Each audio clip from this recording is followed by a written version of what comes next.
Hi all, ഇന്ന് നമ്മുടെ കൂടെയുള്ളത് ന്യൂസിലൻഡിലേക്ക് വിസ അപ്രൂവലായ സിനിയാണ്. നമുക്ക് സിനിയുടെ എക്സ്പീരിയൻസസ് ചോദിച്ചു നോക്കാം. Hi Sini, hi. First congratulations. Thank you. ഒന്ന് സെൽഫ് ഇൻട്രൊഡ്യൂസ് ചെയ്യാമോ? ഓക്കെ. എൻ്റെ പേര് സിനി ബാബു. ഞാൻ തിരുവല്ലയിൽ നിന്നാണ് വരുന്നത്. ഞാൻ ഓസ്കി അറ്റൻഡ് ചെയ്യാൻ വേണ്ടി ഡിസംബർ 12 ന്യൂസിലൻഡ് ട്രാവൽ ചെയ്യാണ്. ഓക്കെ. എങ്ങനെയാണ് ഡെറിക് ജോൺസ് മാനേജ്മെന്റിനെ പറ്റി അറിഞ്ഞത്?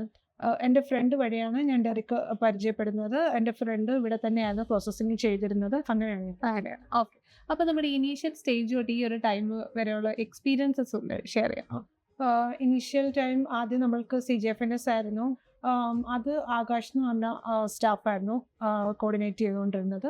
CGFNSന്റെ പ്രോസസ്സ് നമുക്ക് ഓരോ സമയത്ത് അപ്ഡേറ്റ്സ് കിട്ടുന്നുണ്ടായിരുന്നു. ഡിസംബർ ആയപ്പോഴത്തേന് CGFNS കഴിഞ്ഞിട്ട് അതിൻ്റെ റിപ്പോർട്ട് വന്നു. അത് കഴിഞ്ഞിട്ട് വിഷ്ണുപ്രിയ എന്ന് പറഞ്ഞ ആളാണ് കോർഡിനേറ്റ് ചെയ്തത്. അത് കഴിഞ്ഞിട്ട് പിന്നെ നമുക്ക് ന്യൂസിലൻഡ് നഴ്സിംഗ് രജിസ്ട്രേഷൻ, പിന്നെ അത് കഴിഞ്ഞിട്ട് ഓസ്കി IQന്റെ എക്സാം ഉണ്ടായിരുന്നു, പിന്നെ ഓസ്കി. അപ്പം നമുക്ക് IQന്റെ ട്രെയിനിങ് ഉണ്ടായിരുന്നു, പിന്നെ ഓസ്കിയുടെയും ട്രെയിനിങ് ഉണ്ടായിരുന്നു ഡെറിക്കിൽ തന്നെ. ഓക്കെ. ഇപ്പൊ നടന്ന പ്രീ ഡിപ്പാച്ചർ ബ്രീഫിംഗ് എങ്ങനെയുണ്ടായിരുന്നു? നല്ലതായിരുന്നു. നമുക്ക് ഡൗട്ട്സ് എല്ലാം ക്ലിയർ ആവുന്നുണ്ടായിരുന്നു. അപ്പം അങ്ങോട്ട് പോകുന്നതിൻ്റെ ഉള്ള ഇമിഗ്രേഷൻ്റെതായ നമുക്ക് കുറച്ച് ഡൗട്ട്സ് ഉണ്ടായിരുന്നു, അതെല്ലാം ക്ലിയർ ആയി. ഓൾമോസ്റ്റ് എല്ലാം തന്നെ ക്ലിയർ ആയി. ഓക്കെ. ഇനിയിപ്പോൾ സിനിയുടെ ഫ്രണ്ട്സ് ഫാമിലിയൊക്കെ ചോദിക്കുകയാണെങ്കിൽ ഡെറിക് ജോൺസ് മാനേജ്മെന്റിനെ പറ്റി റെക്കമെൻഡ് ചെയ്യാൻ ഓക്കെയാണോ? ഓക്കെയാണ്. കാരണം എനിക്ക് ഓക്കെ മീൻസ് സ്മൂത്തായിട്ടായിരുന്നു എൻ്റെ പ്രോസസ്സിങ് പോയിരുന്നത്. അപ്പോൾ അത് കാരണം കുഴപ്പമില്ല, ഓക്കെയാണ്. Okay. Okay. Thank you so much Sini. Thank U.